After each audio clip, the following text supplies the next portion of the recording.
buddies, welcome to PythonTutorials advanced series. So previous video la நம்ம என்ன பார்த்தோம் அப்படினா class variable னா என்ன அது வந்து எப்படி modify பண்றதுங்கறது ஒரு சின்ன examples மூலமா நாம வந்து பார்த்திருந்தோம். So previous video பார்க்காம யாராவது straight அந்த வீடியோ பார்த்துட்டு இருக்கீங்க அப்படினா so please நீங்க அந்த வீடியோ பார்த்துட்டு இப்போ பார்த்துட்டு இருக்க வீடியோ நீங்க பார்க்க கண்டினியூ பண்ணுங்க.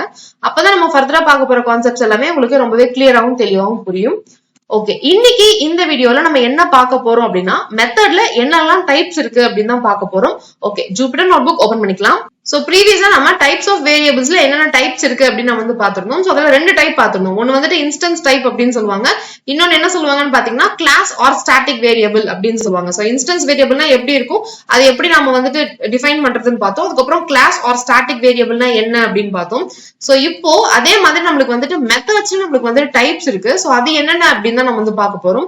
சோ மெத்தட்ல பாத்தீங்க அப்படின்னா உங்களுக்கு வந்து டோட்டலா 3 டைப் இருக்கு. சோ ஃபர்ஸ்ட் டைப் என்ன அப்படின்னு பாத்தீங்கன்னா இன்ஸ்டன்ஸ் மெத்தட் அப்படின்னு சொல்லுவாங்க. சோ அடுத்த மெத்தட் என்ன சொல்லுவாங்க அப்படின்னு பாத்தீங்கன்னா கிளாஸ் மெத்தட் அப்படின்னு சொல்லுவாங்க. அடுத்து என்ன டைப் இருக்கு அப்படின்னு பாத்தீங்கன்னா ஸ்டாட்டிக் மெத்தட் அப்படின்னு சொல்லுவாங்க. சோ இதுவே நீங்க வேரியபிள்ஸ் பொறுத்த வரைக்கும் நம்ம பார்க்கும்போது என்ன பார்த்தோம் அப்படின்னா class variable or static variable அப்படின்னு நம்ம பார்த்திருப்போம். கிளாஸ் வேரியபிளும் சொல்லுவாங்க, இல்லாட்டி ஸ்டாட்டிக் வேரியபிளும் சொல்லுவாங்க அப்படின்னு நம்ம வந்து பார்த்திருந்தோம். ஆனா இதுவே மெத்தட்ஸ் பொறுத்த வரைக்கும் நமக்கு எப்படி இருக்கும் அப்படின்னு பாத்தீங்கன்னா கிளாஸ் மெத்தட் அப்படின்ட்டு ஒண்ணு இருக்கு, அதுக்கப்புறமேட்டு ஸ்டாட்டிக் மெத்தட் அப்படின்ட்டு ஒண்ணு இருக்கு. சோ ரெண்டுமே வந்துட்டு நம்மளுக்கு வெவ்வேறு. சோ இது ரெண்டுமே இல்லாம இன்ஸ்டன்ஸ் மெத்தட் அப்படின்ட்டு இன்னொன்னு இருக்கு. சோ இது மூணுத்துக்கும் நம்மளுக்கு வந்து டிஃபரன்ஸ் என்னங்கிறத நாம ஒரு சின்ன எக்ஸாம்பிள்ஸ் மூலமா பார்க்கலாம். சோ அதுல ஃபர்ஸ்ட் வந்துட்டு இன்ஸ்டன்ஸ் மெத்தட்னா என்னங்கிறத நம்ம வந்து பார்க்கலாம். ஓகே, இப்போ நான் ஒரு கோட் போட்டிருக்கேன். சோ அந்த கோட் நான் வந்துட்டு ரன் பண்றேன். சோ இது வந்துட்டு ஒரு சிம்பிளா நம்ம போடுற ப்ரோக்ராம் தான். சோ கிளாஸ் ஒன்னு டிஃபைன் பண்ணிருக்கேன், டெமோ அப்படின்னு சொல்லிட்டு ஒரு மெத்தட் 1 நான் வந்து கொடுத்திருக்கேன். உள்ள செல்ஃப் பாராமீட்டர் பாஸ் பண்ணிருக்கேன், ஒரு பிரிண்ட் லைன் கொடுத்திருக்கேன். அந்த கிளாஸ்க்கு நான் வந்துட்டு ஒரு ஆப்ஜெக்ட் கிரியேட் பண்ணிருக்கேன். அந்த ஆப்ஜெக்ட் வச்சு நான் வந்து அந்த மெத்தட கால் பண்றேன். சோ கால் பண்ணும்போது கால் இங்க போகும், ஒரு பிரிண்ட் ஸ்டேட்மெண்ட் நம்மளுக்கு எக்ஸிக்யூட் ஆகும். ஐ ஆம் ஃப்ரம் மெத்தட் 1 அப்படின்னு இருக்கு பாத்தீங்களா. சோ இதுதான் வந்துட்டு ஒரு சிம்பிளான எக்ஸாம்பிள். எதுக்கான எக்ஸாம்பிள் அப்படின்னு பாத்தீங்கன்னா இன்ஸ்டன்ஸ் மெத்தட்கான ஒரு சிம்பிளான எக்ஸாம்பிள். சோ இது எதனால நான் வந்துட்டு இன்ஸ்டன்ஸ் மெத்தடுக்கு நான் வந்துட்டு எக்ஸாம்பிளா சொல்றேன் அப்படின்னு பாத்தீங்கன்னா இந்த இடத்துல நம்ம என்ன பண்றோம் அப்படின்னா ஒரு கிளாஸுக்கு நம்ம வந்துட்டு ஒரு ஆப்ஜெக்ட் நம்ம வந்துட்டு கிரியேட் பண்ணிருக்கோம். சோ இந்த ஆப்ஜெக்ட் வச்சு நம்ம அந்த மெத்தட வந்து நம்ம வந்து கால் பண்றோம் பாத்தீங்களா. சோ கால் பண்ணும்போது நம்ம என்ன பண்ணுவோம் அப்படின்னு பாத்தீங்கன்னா அந்த செல்ஃப்னு ஒரு பாராமீட்டர் நம்ம வந்துட்டு டிஃபால்ட்டாவே நம்ம வந்து தருவோம். சோ இதனாலதான் இதை வந்துட்டு நம்ம இன்ஸ்டன்ஸ் மெத்தட் அப்படின்னு நம்ம வந்து சொல்றோம். சோ இது வரைக்கும் நம்ம வந்துட்டு எந்தெந்த மெத்தட்ல எல்லாம் நம்ம இந்த செல்ஃப்ங்கிற பாராமீட்டர் பாஸ் பண்ணி நம்ம ஒர்க் பண்ணிட்டு இருந்தோமோ அது எல்லாமே நம்மளுக்கு வந்துட்டு இன்ஸ்டன்ஸ் மெத்தட்கான ஒரு எக்ஸாம்பிள் தான். எதுக்காக இன்ஸ்டன்ஸ் மெத்தட் அப்படின்னு சொல்றாங்க அப்படின்னு பாத்தீங்கன்னா இந்த கிளாஸ் நம்ம கிரியேட் பண்ணும்போது இந்த ஆப்ஜெக்ட் நம்ம கிரியேட் பண்றோம் பாத்தீங்களா. சோ இந்த மெத்தட கால் பண்ணும்போதே நம்மளுக்கு என்ன ஆகும்னு பாத்தீங்கன்னா இந்த ஆப்ஜெக்டையும் நம்மளுக்கு எடுத்துட்டு தான் நம்மளுக்கு இந்த இடத்துல போகும். சோ இந்த ஆப்ஜெக்ட ரிசீவ் பண்றதுக்காக தான் நம்ம இந்த இடத்துல செல்ஃப்ங்கிற ஒரு பாராமீட்டர் போட்டிருக்கோம்ங்கிறத நம்ம ஆல்ரெடி பார்த்திருக்கோம். சோ இந்த கான்செப்ட்ல உங்களுக்கு யாருக்கா டவுட் இருந்தது அப்படின்னா அதாவது எப்படி இந்த ஆப்ஜெக்ட் வந்து எடுத்துட்டு போகுது, இந்த ஆப்ஜெக்ட் வந்து எப்படி இந்த இடத்துல செல்ஃப்ல போகுதுங்கிறது உங்களுக்கு டவுட் இருந்தது அப்படின்னா நம்ம முன்னாடியே Python for Toddler advanced seriesல செல்ஃப் பாராமீட்டர்னா என்னங்கிறத எக்ஸ்பிளைன் பண்ணி போட்டிருப்போம்.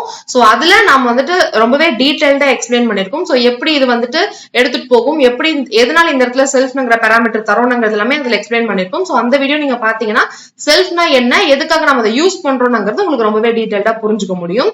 சோ இந்த வீடியோ நான் ஜஸ்ட் அவுட்லைனா மட்டும் சொல்றேன். சோ எந்தெந்த இடத்துல நம்ம வந்து இந்த செல்ஃப்ங்கிற பாராமீட்டரை யூஸ் பண்ணிருக்கிறோமோ அது எல்லாமே நம்மளுக்கு இன்ஸ்டன்ஸ் மெத்தட்கான ஒரு எக்ஸாம்பிள் தான். ஓகே, இந்த ப்ரோக்ராம் அதாவது நார்மலா ஒரு கிளாஸ் ஒரு மெத்தடுக்குள்ள ஒரு பிரிண்ட் ஸ்டேட்மெண்ட் இருக்கிற ப்ரோக்ராம இப்படிதான் ரன் பண்ணணும் அப்படின்னு இல்ல. இன்னொரு மெத்தட் இருக்கு, அது என்ன மெத்தட்ங்கிறத நம்ம பார்க்கலாம். ஓகே, என்னோட கோட் நான் போட்டுட்டேன். சோ போட்டுட்டு நான் ரன் பண்றேன். சோ ரன் பண்ணும்போது பாத்தீங்கன்னா எனக்கு இந்த இடத்துல எனக்கு அதே மாதிரி அவுட்புட் தான் வந்திருக்கு. ஐ ஆம் ஃப்ரம் மெத்தட் 1 அப்படின்னு தான் வந்திருக்கு. ஆனா ப்ரீவியஸ் கோடுக்கும் இந்த கோடுக்கும் என்ன டிஃபரன்ஸ் அப்படின்னு பாத்தீங்கன்னா இந்த இடத்துல போட்டிருக்க இந்த ரெண்டு லைன் தான் நம்மளுக்கு வந்து டிஃபரன்ஸ். இந்த இடத்துல என்ன பண்ணிருக்கேன் அப்படின்னு பாத்தீங்கன்னா டெமோ அப்படின்னு சொல்லிட்டு ஒரு கிளாஸ் நான் வந்து கிரியேட் பண்ணிருக்கேன். அந்த கிளாஸ் நான் வந்துட்டு ஆப்ஜெக்ட் அப்படின்னு ஒண்ணு வந்து நான் கிரியேட் பண்ணிருக்கேன். கிரியேட் பண்ணதுக்கு அப்புறம் என்ன சொல்றேன் அப்படின்னு பாத்தீங்கன்னா இந்த ஆப்ஜெக்ட வச்சு உள்ள இருக்கக்கூடிய இந்த மெத்தட் 1 நான் வந்துட்டு கால் பண்றேன். இது வந்து இந்த எக்ஸாம்பிள் பொறுத்த வரைக்கும் இந்த கோட நான் என்ன பண்றேன் அப்படின்னு பாத்தீங்கன்னா அதே மாதிரி டெமோ அப்படின்னு நம்ம கிட்ட ஒரு கிளாஸ் இருக்கு. அந்த கிளாஸ் நான் வந்துட்டு என்ன கிரியேட் பண்றேன் அப்படின்னு பாத்தீங்கன்னா ஆப்ஜெக்ட் அப்படின்னு நான் வந்து அந்த கிளாஸ்க்கு ஆப்ஜெக்ட் கிரியேட் பண்றேன். கிரியேட் பண்ணிட்டு என்ன பண்றேன் அப்படின்னு பாத்தீங்கன்னா அந்த டெமோ இருக்கு பாத்தீங்களா, நம்ம கிளாஸோட நேம் இருக்கு பாத்தீங்களா, அந்த கிளாஸோட நேமை வச்சே நான் வந்துட்டு அந்த மெத்தட் 1 நான் வந்துட்டு அக்சஸ் பண்றேன். அக்சஸ் பண்ணும்போது என்ன பண்றேன் அப்படின்னு பாத்தீங்கன்னா நம்ம கிரியேட் பண்ணி வச்சிருக்க இந்த ஆப்ஜெக்ட இந்த இடத்துல நம்ம பாராமீட்டரா பாஸ் பண்றோம். சோ பாஸ் பண்ற பாராமீட்டர் எங்க போகும்னு பாத்தீங்கன்னா இந்த செல்ஃப்னு நம்ம கொடுத்திருக்கோம் இந்த ஃபர்ஸ்ட் பாராமீட்டருக்கு போகும். அதுக்கப்புறம் நம்மளுக்கு நார்மல் எக்ஸிகியூஷன் நடக்கும். சோ இன்ஸ்டன்ஸ் வேரியபிளா பொறுத்த வரைக்கும் நம்மளுக்கு வந்துட்டு ரெண்டு விஷயம் நம்ம மெயினா தெரிஞ்சுக்கணும். எந்த இடத்துல நம்ம இந்த செல்ஃப்ங்கிற பாராமீட்டர் தந்திருக்கோமோ அது எல்லாமே இன்ஸ்டன்ஸ் மெத்தட்கான எக்ஸாம்பிள் தான். செகண்ட் என்ன தெரிஞ்சுக்கணும் அப்படின்னு பாத்தீங்கன்னா, ஆப்ஜெக்ட் கிரியேட் பண்ணிட்டு ஆப்ஜெக்ட் வச்சு நீங்க அந்த மெத்தடை கால் பண்ணலாம். நீங்க கிளாஸ் நேம வச்சு கூட நீங்க அந்த மெத்தட் நீங்க டைரக்டா கால் பண்ணலாம். ஆனா நீங்க கண்டிப்பா இந்த மாதிரி இந்த ஆப்ஜெக்ட் நீங்க வந்துட்டு இந்த மாதிரி ஒரு பாராமீட்டரை நீங்க வந்துட்டு பாஸ் பண்ணணும். சோ இதுவே இந்த இடத்துல இந்த ஓபிஜே கொடுக்காம நான் ரன் பண்ணேன் அப்படின்னு பாத்தீங்கன்னா பாருங்க, எனக்கு வந்துட்டு அவுட்புட் வராது, எனக்கு வந்துட்டு எரர் தான் வரும். என்ன எரர் வரும் அப்படின்னு பாத்தீங்கன்னா, ஒரு பொசிஷனல் ஆர்குமெண்ட்ஸ் வந்துட்டு மிஸ்ஸிங் அப்படின்னு சொல்லுது. ஏன்னா இந்த இடத்துல நம்ம செல்ஃப் அப்படின்னு சொல்லி இந்த இடத்துல நம்ம வந்து கொடுத்துருக்கோம். இந்த செல்ஃப்னு ஒரு பாராமீட்டர் நம்ம கொடுத்துருக்கோம். ஆனா இந்த செல்ஃப்ங்கிற பாராமீட்டர்ல என்ன ரிசீவ் பண்ணணும்ங்கிறத நம்ம வந்துட்டு சொல்லல. அதனாலதான் இந்த எரர் வந்து வந்திருக்கு. சோ இதுவே நீங்க வந்து இந்த இடத்துல ஓபிஜே அப்படின்னு சொல்லி நம்மளோட ஆப்ஜெக்டோட நேம் நீங்க வந்துட்டு கொடுத்துட்டீங்க அப்படின்னா, நம்ம கிளாஸ் கிரியேட் பண்ணும்போது ஒரு ஆப்ஜெக்ட் வந்து நம்ம கிரியேட் பண்ணிருப்போம் பாத்தீங்களா, சோ அதை வந்து எடுத்துட்டு போய் நம்மளுக்கு இந்த செல்ஃப்ல நம்மளுக்கு வந்து வச்சுக்கோம். சோ இதுவே ப்ரீவியஸ் கோட்ல என்ன பண்ணிருந்தோம்னு பாத்தீங்கன்னா, அந்த ஆப்ஜெக்ட் வச்சுதான் நம்ம அந்த மெத்தடே கால் பண்றோம். சோ ஆப்ஜெக்ட் வச்சு கால் பண்ணும்போது என்ன போகும்னு பாத்தீங்கன்னா, இந்த ஆப்ஜெக்ட் நம்மளுக்கு இந்த செல்ஃப்ங்கிற இடத்துல நம்மளுக்கு வந்துட்டு போயிடும். சோ அதுக்கப்புறம் நார்மல் எக்ஸிகியூஷன் நடக்கும். சோ இதுதான் வந்துட்டு இன்ஸ்டன்ஸ் மெத்தட் அப்படின்னு சொல்லுவாங்க. சோ அதுக்கப்புறம் நம்ம முன்னாடி பார்த்த மாதிரி ரெண்டு வேல்யூஸ் நம்ம வந்து கொடுப்போம் பாத்தீங்களா. சோ செல்ஃப் அப்படின்னு சொல்லிட்டு ஒரு பாராமீட்டர் நம்ம கொடுக்கறது இல்லாம 10 20 அப்படின்னு ரெண்டு வேல்யூ நீங்க பாஸ் பண்ணீங்க அப்படின்னா இந்த மாதிரி ஒரு நார்மல் அடிஷன் பெர்ஃபார்ம் பண்ணி வாங்குவோம் பாத்தீங்களா. சோ இதுவுமே வந்துட்டு நம்மளுக்கு இன்ஸ்டன்ஸ் மெத்தட்கான ஒரு எக்ஸாம்பிள் தான். அடுத்த ஒரு எக்ஸாம்பிள் போட்டிருக்கேன். சோ இந்த கோட் நான் ரன் பண்றேன். ரன் பண்ணும்போது எனக்கு இந்த மாதிரி அவுட்புட் வந்திருக்கு. சோ இந்த இடத்துல நம்ம என்ன பண்றோம் அப்படின்னு பாத்தீங்கன்னா, டெமோ அப்படின்னு சொல்லிட்டு நம்மளுக்கு வந்து ஒரு கிளாஸ் இருக்கு. சோ அந்த கிளாஸ்க்கு நான் என்ன பண்றேன் அப்படின்னு பாத்தீங்கன்னா, அதே மாதிரி ஏபின்னு சொல்லிட்டு ரெண்டு வேல்யூ வாங்குறேன். ரெண்டு வேல்யூ ஆட் பண்றதுக்கு நான் உள்ள வந்து கோட் வந்து கொடுத்திருக்கேன். சோ இந்த இடத்துல மெத்தட் 1ல நான் வந்துட்டு என்னோட பிரிண்ட் ஸ்டேட்மெண்ட் நான் வந்து எழுதியிருக்கேன். ஆனா என்ன பண்றேன் அப்படின்னு பாத்தீங்கன்னா, ஓபிஜே அப்படின்னு சொல்லிட்டு ஒரு ஆப்ஜெக்ட் நான் வந்து இந்த இடத்துல கிரியேட் பண்ணிட்டு இந்த இடத்துல என்ன பண்றேன்னு பாத்தீங்கன்னா 10 20 அப்படின்னு சொல்லிட்டு என்னோட வேல்யூஸ் நான் வந்து பாஸ் பண்றேன். அடுத்து என்ன பண்றேன் அப்படின்னு பாத்தீங்கன்னா, இன்னொரு ஆப்ஜெக்ட் நான் வந்து கிரியேட் பண்றேன். சோ இன்னொரு ஆப்ஜெக்ட் என்ன கிரியேட் பண்றேன்னு பாத்தீங்கன்னா obj2 அப்படின்ட்டு கிரியேட் பண்றேன். சோ 10 20 அப்படின்ட்டு நான் வந்துட்டு அதுக்கும் வேல்யூ தரேன். சோ இந்த ஆப்ஜெக்ட் எதுக்கு கிரியேட் பண்றேன்னு பாத்தீங்கன்னா, அதே கிளாஸ்க்கு தான் நான் வந்து கிரியேட் பண்றேன். சோ அப்ப இந்த இடத்துல நம்மளுக்கு இந்த மாதிரி தான் நம்மளுக்கு வந்துட்டு காப்பி இருக்கும். சோ டெமோங்கிற கிளாஸ்க்கு தான் நம்ம வந்து கிரியேட் பண்றோம். சோ இந்த இடத்துல திரும்ப மெத்தட் 1க்கு போகும்.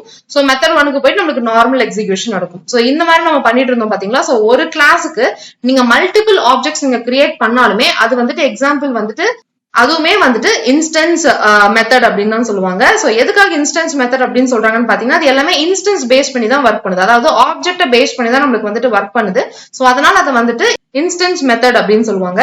ஓகே, இப்போ வரைக்கும் நம்ம பாத்துட்டு இருந்தோம் பாத்தீங்களா. இது வரைக்கும் நம்ம கிளாஸஸ் அண்ட் ஆப்ஜெக்ட்ஸ்ல என்னென்னலாம் ஃபங்க்ஷன்ஸ் நம்ம போட்டோமோ அது எல்லாமே நம்ம செல்ஃப் வச்சு தான் பண்ணிருப்போம். சோ அந்த மாதிரி இருக்கக்கூடிய ப்ரோக்ராம்ஸ் எல்லாமே நம்மளுக்கு வந்துட்டு இன்ஸ்டன்ஸ் மெத்தட்ல தான் வரும்.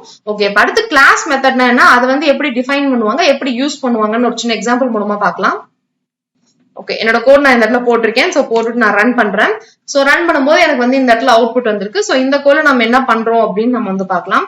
சோ ஃபர்ஸ்ட் என்ன பண்றேன்னு பாத்தீங்கன்னா, கிளாஸ் டெமோ கொடுத்தாச்சு. அதுக்கப்புறம் மெத்தட் 1ல ஒரு நார்மல் மெத்தட்ல நான் வந்துட்டு ஏபி வேல்யூ கொடுத்துட்டு அதை வந்துட்டு ஆட் பண்றதுக்கு ஒரு ஸ்டேட்மெண்ட் கொடுத்திருக்கேன். அடுத்து என்ன பண்றேன் அப்படின்னு பாத்தீங்கன்னா, மெத்தட் 2 அப்படின்னு சொல்லிட்டு என்னோட கிளாஸ் மெத்தட் நான் வந்து இந்த இடத்துல கொடுக்குறேன். சோ இதை நான் பார்க்கும்போது எப்படி நான் வந்து நான் கிளாஸ் மெத்தட் அப்படின்னு சொல்றேன்னு பாத்தீங்கன்னா, ரெண்டு விஷயத்தை வச்சு சொல்லுவேன். சோ ஃபர்ஸ்ட் விஷயம் வந்து என்ன அப்படின்னு பாத்தீங்கன்னா, அதுல நீங்க பாஸ் பண்ணக்கூடிய இந்த பாராமீட்டர் வந்துட்டு என்னவா இருக்கும் அப்படின்னு பாத்தீங்கன்னா, CLS அப்படின்ற ஒரு பாராமீட்டர் நம்ம வந்து பாஸ் பண்ணிருப்போம். செகண்ட் என்ன பண்ணுவோம் அப்படின்னு பாத்தீங்கன்னா, டெக்கரேட்டர் அப்ளை பண்ணிருப்போம். சோ டெக்கரேட்டரோட நேம் என்ன அப்படின்னு பாத்தீங்கன்னா, கிளாஸ் மெத்தட் அப்படின்னு சொல்லிட்டு நமக்கு ஒரு டெக்கரேட்டர் இருக்கு. அந்த டெக்கரேட்டர் நம்ம ஒரு மெத்தடுக்கு அப்ளை பண்ணிருந்தோம் அப்படின்னா அப்ப அந்த மெத்தட் வந்துட்டு கிளாஸ் மெத்தட் அப்படின்னு சொல்லுவாங்க. அது மட்டும் இல்லாம உள்ள நீங்க பாஸ் பண்ணும்போது இந்த செல்ஃப்ங்கிற பாராமீட்டர் நீங்க வந்துட்டு கொடுக்க கூடாது. சோ செல்ஃப்ங்கிறத கொடுத்தீங்க அப்படின்னா அது வந்துட்டு இன்ஸ்டன்ஸ் மெத்தட் ஆயிடும். கிளாஸ் மெத்தட் அப்படின்னா நீங்க வந்துட்டு CLS அப்படின்னு தான் நீங்க வந்து கொடுக்கணும். சோ இதுவுமே அதே மாதிரி நேமிங் கன்வென்ஷன்ஸ் தான். சோ இது வந்து செல்ஃப்னு கொடுத்தோம் அப்படின்னா இன்ஸ்டன்ஸ் மெத்தட்ங்கிறத தெரிஞ்சுக்கலாம். CLSன்னு கொடுத்தோம்னா அதை வந்துட்டு நாம இந்த மாதிரி கிளாஸ் மெத்தட்ங்கிறத தெரிஞ்சுக்கலாம். சோ CLSங்கிறது இல்லாம நீங்க வந்துட்டு CLA அப்படின்னு சொல்லி நீங்க கொடுத்துட்டு ரன் பண்ணாலுமே உங்களுக்கு எந்த ஒரு ப்ராப்ளமும் இல்லாம தான் ரன் ஆகும். ஆனா நம்ம CLSன்னு கொடுத்தோம் அப்படின்னா தான் அது வந்துட்டு ஒரு நேமிங் கன்வென்ஷன். அதாவது நம்ம கிரியேட் பண்ணக்கூடிய ப்ரோக்ராம மத்தவங்க யார் பார்த்தாலுமே ஈஸியா புரிஞ்சுக்க முடியும். இப்ப எப்படி ஃபார் லூப் எல்லாம் போடும்போது ஃபார் ஐன் அப்படின்னு அந்த ஐன்ங்கிற வேரியபிள் தான் நம்ம மோஸ்டா யூஸ் பண்ணுவோம் பாத்தீங்களா. சோ அந்த மாதிரி இதை வந்துட்டு நாம CLS அப்படின்னு தான் இந்த டிஃபைன் பண்ணுவாங்க. CLSன்னு இல்லாம நீங்க வேற இது கூட நீங்க வந்து போட்டுக்கலாம். சோ அதுக்கப்புறம் கிளாஸ் மெத்தட் நான் கிரியேட் பண்ணிட்டு என்ன பண்றேன்னு பாத்தீங்கன்னா உள்ள வந்துட்டு ஒரு பிரிண்ட் ஸ்டேட்மெண்ட் நான் வந்து கொடுத்திருக்கேன். சோ கிளாஸ் மெத்தட் வந்துட்டு கிரியேட் பண்ணியாச்சு. சோ அதுக்கப்புறம் என்ன பண்றேன் அப்படின்னு பாத்தீங்கன்னா அந்த கிளாஸ்க்கு நான் வந்துட்டு ஒரு ஆப்ஜெக்ட் நான் வந்து கிரியேட் பண்றேன். ஆப்ஜெக்ட் கிரியேட் பண்ணிட்டு என்ன பண்றேன்னு பாத்தீங்கன்னா அந்த மெத்தட் 1 நான் வந்துட்டு அக்சஸ் பண்றேன். சோ 10 20 வேல்யூ கொடுத்து சோ 10 20 ஆட் பண்ணி நம்மளுக்கு 30 அப்படின்னு நம்மளுக்கு வந்து வேல்யூ வந்து வந்துரும். சோ இப்ப அடுத்து நாம என்ன பண்றோம் அப்படின்னு பாத்தீங்கன்னா இந்த கிளாஸ் மெத்தட் நான் ஒன்னு கிரியேட் பண்ணிருக்கோம் பாத்தீங்களா, இதை வந்து அக்சஸ் பண்றதுக்கு நம்மளுக்கு 2 மெத்தட் இருக்கு. சோ மெத்தட் 1 என்ன அப்படின்னு பாத்தீங்கன்னா நம்ம கிரியேட் பண்ணிருக்க அந்த ஆப்ஜெக்ட் இருக்கு பாத்தீங்களா, ஒரு கிளாஸ்க்கு நீங்க அந்த ஆப்ஜெக்ட் கிரியேட் பண்ணிருப்பீங்க பாத்தீங்களா, அந்த ஆப்ஜெக்டோட நேம் கொடுத்துட்டு அந்த மெத்தடோட நேம் நீங்க கொடுத்தீங்க அப்படின்னாலுமே உங்களுக்கு வந்துட்டு அந்த பிரிண்ட் ஸ்டேட்மெண்ட் உங்களுக்கு வந்துட்டு ஒர்க் ஆகும். இது வந்துட்டு உங்களோட ஃபர்ஸ்ட் மெத்தட். செகண்ட் மெத்தட் வந்துட்டு என்ன அப்படின்னு பாத்தீங்கன்னா அந்த கிளாஸோட நேம் இருக்கு பாத்தீங்களா, சோ கிளாஸோட நேம் கொடுத்துட்டு அந்த கிளாஸோட மெத்தட் நேம், இந்த கிளாஸ் மெத்தட் ஒன்னு டிஃபைன் பண்ணிருக்கீங்க பாத்தீங்களா, அந்த கிளாஸ் மெத்தட் நேம் நீங்க கொடுத்தீங்க அப்படின்னாலுமே உங்களுக்கு இந்த பிரிண்ட் ஸ்டேட்மெண்ட் வந்துட்டு கரெக்டா இந்த இடத்துல ரன் ஆகும். சோ இதுதான் வந்துட்டு ஒரு கிளாஸ் மெத்தட் அப்படின்னு சொல்லுவாங்க.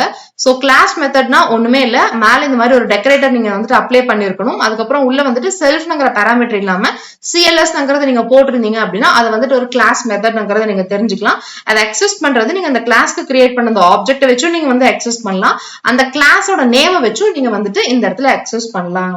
ஓகே, கிளாஸ் மெத்தட்னா என்னன்னு இன்னும் டீடைலா தெரிஞ்சுக்கிறதுக்காக இன்னொரு எக்ஸாம்பிள் ஒன்று போட்டிருக்கேன். சோ இந்த கோட் நான் வந்து இப்போ ரன் பண்றேன். இந்த கோட் நான் என்ன பண்ணிருக்கேன் அப்படின்னு பாத்தீங்கன்னா நம்ம ப்ரீவியஸ் வீடியோல பார்த்த மாதிரி ஒரு கிளாஸ் வேரியபிள் நான் ஒன்று வந்து கிரியேட் பண்ணிருக்கேன். இந்த எக்ஸாம்பிள்ல இந்த கிளாஸ் வேரியபிள எப்படி நாம வந்துட்டு ஒரு கிளாஸ் மெத்தடுக்குள்ள அக்சஸ் பண்றது அப்படின்னு நம்ம வந்து பார்க்கலாம். சோ அதே மாதிரி ஒரு நார்மல் மெத்தட் நான் கொடுத்திருக்கேன். மெத்தட்ல அந்த ஏவியும் பிவியும் ஆட் பண்ற மாதிரி ஒரு நார்மல் மெத்தட், அதாவது ஒரு இன்ஸ்டன்ஸ் மெத்தட் நான் கொடுத்திருக்கேன்.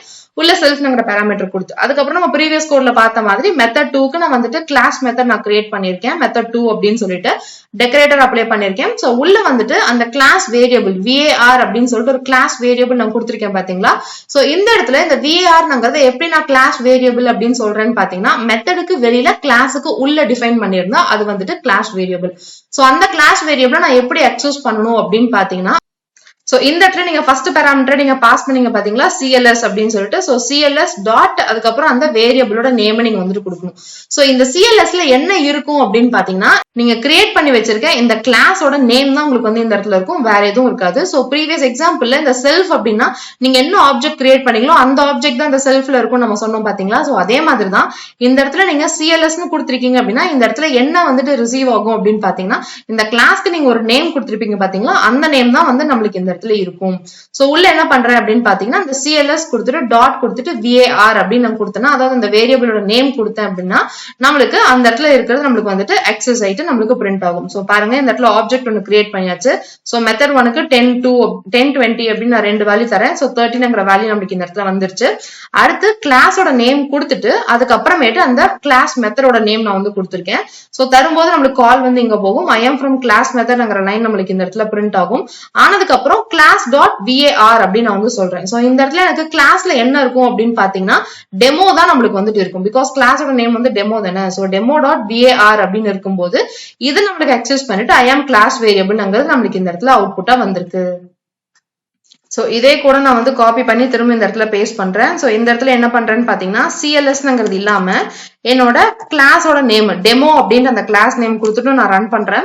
சோ ரன் பண்ணும்போது பாத்தீங்கன்னா நம்மளுக்கு எந்த ஒரு ப்ராப்ளமும் இல்லாம தான் நம்மளுக்கு வந்துட்டு இந்த இடத்துல ரன் ஆயிருக்கும். பிகாஸ் இந்த இடத்துல CLSல நம்மளுக்கு என்ன ரிசீவ் ஆகும் அப்படின்னு பாத்தீங்கன்னா நாம அந்த கிளாஸ் ஒன்னு கிரியேட் பண்ணிருக்கோம் பாத்தீங்களா, அந்த கிளாஸோட நேம் தான் நம்மளுக்கு இந்த இடத்துல ரிசீவ் ஆகும். சோ இந்த இடத்துல நாம CLSல நம்ம கொடுத்தாலும் சரி இல்ல டெமோன்னு கொடுத்தாலும் சரி நம்மளுக்கு அவுட்புட் எந்த விதமான சேஞ்சஸும் இல்லாம நம்மளுக்கு இந்த இடத்துல கரெக்டான அவுட்புட் வந்துட்டு வரும். சோ இந்த மாதிரி தான் வந்துட்டு ஒரு கிளாஸ் மெத்தட் நம்ம கிரியேட் பண்ணிட்டு அதுல கிளாஸ் வேரியபிளையும் நம்மளால இந்த மாதிரி அக்சஸ் பண்ணிக்க முடியும். ஓகே, இந்த இடத்துல இன்னொரு எக்ஸாம்பிள் ஒன்று போட்டிருக்கேன். சோ இது வந்துட்டு நம்ம ப்ரீவியஸா நம்ம பார்த்த எக்ஸாம்பிள் தான்.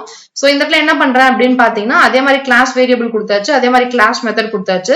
சோ ஃபர்ஸ்ட் அந்த மெத்தட் என்ன பண்றேன் அப்படின்னு பாத்தீங்கன்னா ஆப்ஜெக்ட் வச்சு நான் வந்து அக்சஸ் பண்றேன். சோ 10 20ங்கிற வேல்யூ தரேன். சோ 10 20 ஆட் பண்ணி நம்மளுக்கு வந்து 13ங்கிற வேல்யூ ரிட்டர்ன் பண்ணிருச்சு. அதுக்கப்புறமேட்டு நான் என்ன பண்றேன்னு பாத்தீங்கன்னா என்னோட கிளாஸ் மெத்தட் நான் வந்துட்டு கால் பண்றேன். So I am from class மெத்தட்ங்கிறது பிரிண்ட் ஆயிட்டு அதுக்கப்புறமேட்டு I am from class வேரியபிள்ங்கிறத நம்மளுக்கு இந்த இடத்துல பிரிண்ட் பண்ணிடும். சோ அடுத்த லைன்ல என்ன பண்றேன் பண்றேன்னு பாத்தீங்கன்னா demo.method1 அப்படின்னு சொல்லியிருக்கேன். அதாவது கிளாஸ் ஓட நேம வச்சுட்டு ஒரு இன்ஸ்டன்ஸ் மெத்தட அக்சஸ் பண்றேன். உள்ள பாராமீட்டரா நான் கொடுத்திருக்கேன் அந்த ஆப்ஜெக்டே நான் வந்து இந்த இடத்துல பாஸ் பண்றேன். சோ ஆப்ஜெக்ட் பாஸ் பண்றது இல்லாம ரெண்டு வேல்யூஸ் நான் பாஸ் பண்றேன். 29 அப்படின்னு பாஸ் பண்றேன். அப்ப நம்மளுக்கு என்ன ஆகும் அப்படின்னு பாத்தீங்கன்னா self comma a comma b அப்படின்னு நம்ம சொல்லியிருக்கோம் பாத்தீங்களா. சோ இந்த செல்ஃப்ல நம்ம கிரியேட் பண்ற இந்த ஆப்ஜெக்ட் வந்து நம்மளுக்கு இந்த இடத்துல போயிரும். ஏல வந்துட்டு 20ங்கிற வேல்யூ இருக்கும், பில வந்துட்டு 9ங்கிற வேல்யூ இருக்கும். சோ 20யும் 9ம் ஆட் பண்ணிட்டு நம்மளுக்கு இந்த இடத்துல 20ங்கிற அவுட்புட் வந்து வந்திருக்கு. சோ ஆப்ஜெக்ட் நீங்க இந்த மாதிரி கூட நீங்க பாஸ் பண்ணி அக்சஸ் பண்ணிக்கலாம். சோ இப்போ நம்ம பார்த்த எக்ஸாம்பிள் மூலமா டைப் ஆஃப் மெத்தட்ஸ்ல இன்ஸ்டன்ஸ் மெத்தட்னா என்ன, கிளாஸ் மெத்தட்னா என்னங்கிறது கிளியரா புரிஞ்சிருக்கும்னு நினைக்கிறேன். சோ இன்ஸ்டன்ஸ் மெத்தட் எப்படி நம்ம டிஃபைன் பண்ணுவோம், எப்படி நம்ம டிக்ளேர் பண்ணிட்டு அக்சஸ் பண்றது, அதுக்கப்புறம் கிளாஸ் மெத்தட் எப்படி நம்ம டிஃபைன் பண்ணணும், அதை எப்படி அக்சஸ் பண்ணணும்ங்கிறது ரொம்பவே கிளியரா புரிஞ்சிருக்கும்னு நினைக்கிறேன். சோ இன்ஸ்டன்ஸ் மெத்தட் பொறுத்த வரைக்கும் நம்ம வந்துட்டு செல்ஃப் அப்படின்ட்டு அங்க ஒரு பாராமீட்டர் கொடுத்திருப்போம் இன்ஸ்டன்ஸ் மெத்தட் பொறுத்த வரைக்கும். இதுவே கிளாஸ் மெத்தட் பொறுத்த வரைக்கும் என்ன பண்ணுவோம் அப்படின்னு பாத்தீங்கன்னா CLS அப்படின்ற நேம் வந்து கொடுப்போம். அது மட்டும் இல்லாம அது கிளாஸ் மெத்தட்ங்கிறத தெரியறதுக்காக நம்ம வந்துட்டு கிளாஸ் மெத்தட் அப்படின்ற ஒரு டெக்கரேட்டர் நம்மளுக்கு வந்துட்டு இருக்கு. அந்த டெக்கரேட்டர் நம்ம வந்துட்டு அப்ளை பண்ணணும். சோ இதுதான் வந்துட்டு இன்ஸ்டன்ஸ் மெத்தட், இதுதான் வந்துட்டு கிளாஸ் மெத்தட். சோ ரெண்டுத்துக்கும் இருக்கக்கூடிய டிஃபரன்ஸ் வந்துட்டு ரொம்பவே கிளியராவும் தெளிவாகவும் புரிஞ்சிருக்கும்னு நினைக்கிறேன். சோ இன்ஸ்டன்ஸ் மெத்தட் வந்துட்டு எதனால அது வந்து நம்ம இன்ஸ்டன்ஸ் மெத்தட்னு சொல்றோம், எதனால கிளாஸ் மெத்தட்னு சொல்றோம்ங்கிறது ரொம்பவே கிளியரா புரிஞ்சிருக்கும்னு நினைக்கிறேன். சோ இந்த இடத்துல யாருக்காவது இந்த செல்ஃப்ங்கிற கீவேர்ட்ல டவுட் வந்ததுனாலோ இல்ல இது எப்படி இந்த இடத்துல ஆப்ஜெக்ட பாஸ் பண்றோம், எப்படி இந்த இடத்துல ரிசீவ் ஆகுதுங்கிறது நான் சொன்னது உங்களுக்கு புரியாம இருந்தது அப்படின்னா நம்ம ப்ரீவியஸா போட்டிருக்க செல்ஃப் பாராமீட்டர்னா என்னங்கிறத எக்ஸ்பிளைன் பண்ணி ஒரு வீடியோ போட்டிருக்கோம். சோ அந்த வீடியோ பாருங்க, உங்களால டெஃபினட்டா ரொம்பவே கிளியராவும் டீடைல்டாவும் புரிஞ்சுக்க முடியும். சோ இந்த வீடியோ பார்த்துட்டு இருக்கவங்க இந்த வீடியோ மட்டும் பார்த்துட்டு ஸ்டாப் பண்ணிடாதீங்க. பிகாஸ் இது வந்துட்டு டைப்ஸ் ஆஃப் மெத்தட்ல பார்ட் 1 வீடியோ தான். சோ நெக்ஸ்ட் பார்ட்ல தான் நம்ம வந்துட்டு ஸ்டாட்டிக் மெத்தட்னா என்னங்கிறத நம்ம பார்க்க போறோம். சோ அதனால பார்ட் 1 வீடியோ பாக்குறவங்க எல்லாருமே கண்டிப்பா மறக்காம பார்ட் 2 வீடியோவும் பாருங்க. அப்பதான் உங்களுக்கு டைப் ஆஃப் மெத்தட்ஸ்ல இருக்கக்கூடிய 3 டைப்ஸ்மே உங்களுக்கு வந்து ரொம்பவே கிளியராவும் டீடைல்டாவும் புரியும். Happy learning. Bye by.